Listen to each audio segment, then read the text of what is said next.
Students, अपनी पिछली class में हमने अष्टमः पाठः लौह तुला के पहले भाग को देखा था, जिसमें हमने देखा था कि एक जीर्णधन नाम का व्यापारी रहता है, जिसने अपने विदेश जाने के पहले अपने लोहे की एक तराजू को एक सेठ के घर पे धरोहर के रूप में रखवा कर जाता है। और फिर जब वापस आकर वह लोहे का तराजू वापस मांगता है उस सेठ से, तब वह सेठ यह कहता है कि तुम्हारा जो तराजू था उसे चूहे खा गए। यह सुनकर वह जरा भी विचलित नहीं होता है और कहता है कि ठीक है, कोई बात नहीं। इस संसार में कोई भी जो चीज़ है वह स्थायी नहीं है, कोई भी वस्तु स्थायी नहीं है, तो तुम्हारी इसमें कोई गलती नहीं है। अगर उसे चूहे खा गए तो इसमें क्या तुम्हारा दोष है? ऐसा कहकर वह कहता है कि अब मुझे स्नान करने जाना है, तो क्या तुम अपने पुत्र को मेरे साथ भेज सकते हो स्नान की सामग्री लेकर साथ में? तो इस तरह सेठ के कहने पर वह उसके पुत्र को ले जाता है स्नान की सामग्री के साथ, और वहाँ ले जाकर एक गुफा के अंदर सेठ के पुत्र को अंदर रख देता है, बंद कर देता है। ऊपर से बाहर से एक बड़ी सी लोहे की शिला रख देता है और अपने घर वापिस आ जाता है। अब हम आगे की कथा पढ़ते हैं। पृष्ठश्च तेन वाणिजा भो अभ्यागत कथ्यताम कुत्र में शिशुर्यस्त्वया सह नदीम गतः इति। वापिस आने पर उस जो बनिए से पूछता है, वो दूसरा बनिया जिसके पुत्र को वो ले गया रहता है, कि ओ तुम वापिस आ गए, कहाँ है मेरा पुत्र जो तुम्हारे साथ नदी गया हुआ था? वह मेरा पुत्र कहाँ है? तुम तो वापिस आ गए पर वह वापिस नहीं आया तुम्हारे साथ। तो दूसरा जो बनिया रहता वह कहता है, स आह नदी तटात्स शेनेन ह्यतः इति। उसने कहता है, अरे तुम्हारे पुत्र को नदी के किनारे जो बाज था वहाँ पर वह उठा ले गया। श्रेष्ठया मिथ्यावादिन किम क्वचित शेनो बालम हर्तुम शक्नोति।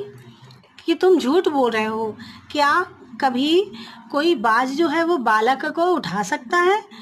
तत्समर्पय मे सुतम अन्यथा राजकुले निवेदयिष्यामि। कि तुम मेरे पुत्र को वापस करो, अन्यथा मैं राजा के दरबार में तुमको ले जाऊंगा, वहां पर मैं तुम्हारी शिकायत करूंगा। इति स आहभो सत्यवादिन यथा शेनो बालम न नयति तथा मुष्का अपि लौह घटिताम तुलाम न भक्ष्यन्ति। तो कहता है कि वाह, अरे वाह, तुम सत्य कह रहे हो। अगर बाज जो है अगर बालक को नहीं उठा सकता, अगर तुम कह रहे हो ना कि बाज जो है वो बालक को नहीं उठा सकता, तो चूहे भी मेरे लोहे के तराजू को नहीं खा सकते हैं। मैं भी ऐसा नहीं मानता हूँ कि अगर तुम ये नहीं मान रहे हो कि बाज जो है वो बालक को नहीं उठा सकता, तो मैं भी यह नहीं मानता कि लोहे के तराजू को चूहे खा सकते हैं। तदर्पय मे तुलाम यदि दारकेण प्रयोजनम। तो कहता है कि अगर तुम अपने पुत्र को वापिस चाहते हो तो मेरी भी तुला वापिस कर दो। इति एवं विवद मानव तौ द्वावपि राजकुलम गतौ। और इस तरह विवाद कर जब उनका बढ़ गया तो दोनों राजमहल गए। तत्श्रेष्ठी तार स्वरेण प्रोवाच भो अब्रह्मण्यम भो अब्रह्मण्यम। तो जैसे ही दोनों किसी राजा के पास जाते हैं तो जो सेठ है वह जोर जोर से चिल्लाता है कि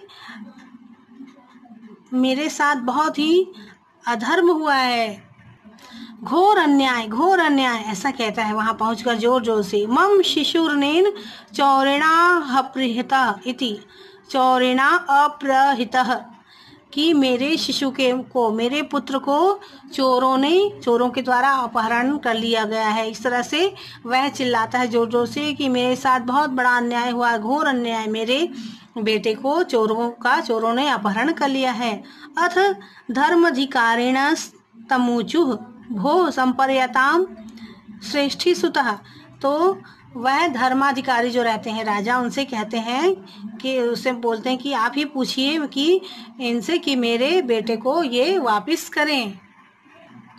स आह किम करोमि पश्यतो में नदी तटाच छेनेन अपहृता शिशु इति।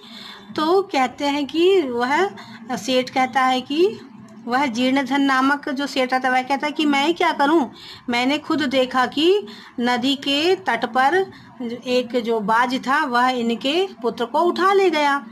तच्छुआ ते प्रोचुः भो न सत्यम अभिहितम भवता किम शेना शिशुम हर्तुम समर्थो भवति। तो जो है सेठ कहता है कि जरा इनसे आप भी पूछिए कि ये सत्य बताएं, आप ही बताएं कि क्या कभी बाज जो है वो शिशु को उठाने में समर्थ हो सकता है।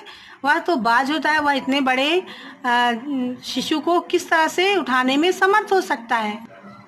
स आह भो भो श्वेताम मदवच, अरे अरे इसकी बातें सुनो, मेरी इसकी गलत बातें वह सुनो।